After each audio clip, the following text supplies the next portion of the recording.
passar a rua aqui, ó. O mestre já tá ali já, sentado ali, ó. Tudo de branco lá no finalzinho ali, aí, ó. Tá vendo?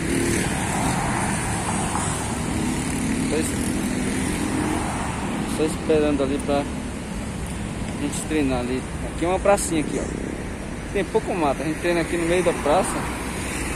Porque dentro do parque ali tá proibido treinar, tá proibido ter contato físico. E a gente vem pra cá, pra esse lugarzinho aqui. Um dia desse a gente tava aqui, os policiais chegaram aqui também, nos abordaram aí. Eles estiveram conversando com a gente aí, mas aí depois foram embora. E a gente tá aqui, ó. Foram embora e falaram que ninguém ia mexer com a gente aqui não, porque eles pensavam que a gente tava fazendo alguma coisa de errado, tava fumando droga, não sei.